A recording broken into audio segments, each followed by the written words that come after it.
Reading Otis and the Scarecrow, a #1 New York Times bestselling Loren Long. After the video, stay tuned for reading questions and educational activities. Visit LorenMartinBooks.com for more free learning resources. Please like, share, and subscribe to Loren Martin Books for more read-along stories. Now let's read Otis and the Scarecrow. It was summer when the Scarecrow first came to the farm where their friendly little tractor named Otis lived, back when the corn was tall and ripe. Otis recalled how the crows had scattered at first. They wanted nothing to do with the Scarecrow, which made the farmer very happy. Otis was also happy. A new friend had come to live on the farm. But when Otis went to welcome him, the Scarecrow didn't smile or say hello. He just stood there, a sour look on his face, staring at the cornfield. After a while, Otis left him alone. When the farm animals came by to greet the Scarecrow, once again he didn't smile or say hello. He just stood there, that sour look on his face, staring at the cornfield. The animals didn't know what to think. Who was this new creature? The horse curled his lip at the Scarecrow's musty smell. The ducks pointed at his tattered clothes. The little calf and the puppy were frightened by him. Finally, the bull snarled, huffed, and turned away, and the Scarecrow stood there alone. Summer passed, and by the crows came back around. They perched, picked, and pecked at the Scarecrow. Otis noticed that the Scarecrow didn't shoo them away. He just stood there with that sour look on his face, staring off at the cornfield. Otis puffed a soft sigh and turned to catch up with his friends. Autumn eventually arrived. The days grew shorter and cooler. Harvest time had left the fields bare except for the plump pumpkins dotting the fields orange. Otis began pulling wagons filled with children, eager to pick out a pumpkin to carve into a jack-o'-lantern. The farm looked different, but Otis loved the changing seasons, and he worked and played as hard as ever. Put, puff, puttity, chuff. It was a splendid time on the farm for being together with family and friends. The cool air drifting through the hills made the animals more rambunctious than ever. A simple game of follow the leader turned into a reckless race over the rolling hills. A game of hide and seek turned into a rowdy rendition of Ring Around the Rosie, the animals playfully circling Otis as he sat counting 1 putt, 2 puff, 3 puttity, 4 chuff. When Otis tuckered out from all the games, he headed up the hill to the apple tree. His frisky friends would join him, and when they were all sitting together, Otis would challenge everyone to a different game.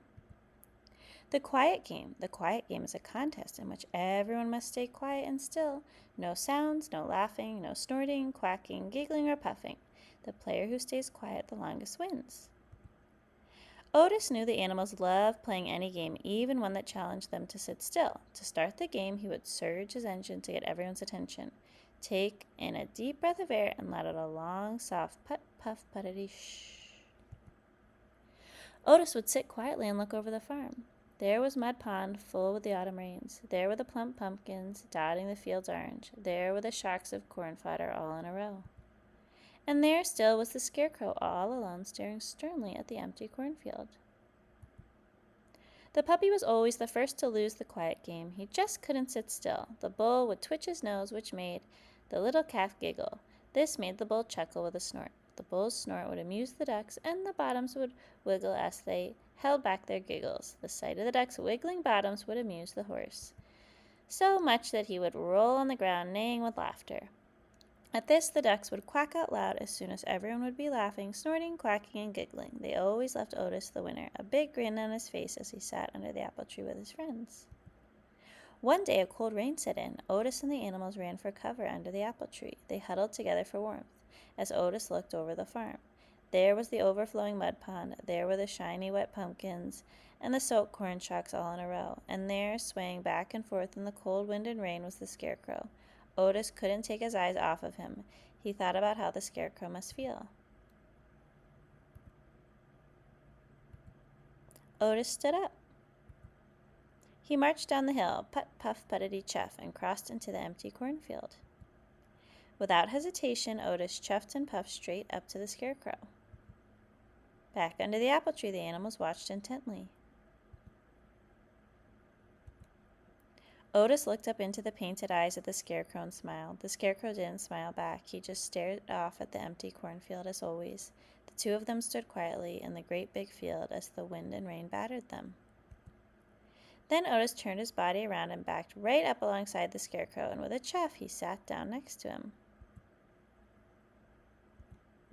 Suddenly, the little calf and the puppy scampered down the hillside, crossed into the cornfield, and curled up right next to Otis. Gradually, the cow and horse ambled down the hillside. Before long, the ducks waddled their way down too. And finally, the big bull sauntered down into the field, joining the others. Otis surged his engine to get everyone's attention, took in a deep breath of air, and let out a long, soft put, puff, puttity shh. Otis and the animals sat quietly until the puppy couldn't sit still another minute. The bull snorted on the calf's ears, the ducks wiggled their bottoms, and soon everyone was giggling, quacking, laughing, and even puffing. Everyone except the Scarecrow, of course, who never uttered a sound.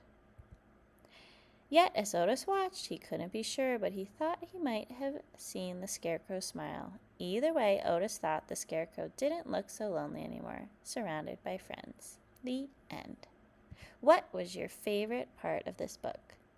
Pause the video to discuss, write, or draw about your answer to each of the following questions. What happened in the story first, next, then, and last? What is the setting of the story? When and where does it happen? Who is in the story? Name the characters and describe their traits. What is the main conflict or problem? How and why do the characters respond to the problem and solve it?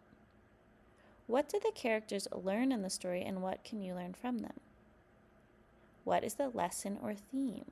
What can you learn from this story, and how can you apply it to your own life? Write or draw what you can learn from this book about including others and not judging them even if they act differently or seem to be shy or afraid to get involved. How can you include others and treat others the way you would like to be treated? You can also draw your favorite characters or scenes from the story, or create a sequel to this book to show what happens next. Please like, share, and subscribe to Loren Martin Books for more read-along stories with comprehension questions, drawing, and writing activities. Visit LorenMartinBooks.com for printable and play-based no-prep preschool curriculum and free learning activities for homeschool or the classroom. Thank you for reading with me.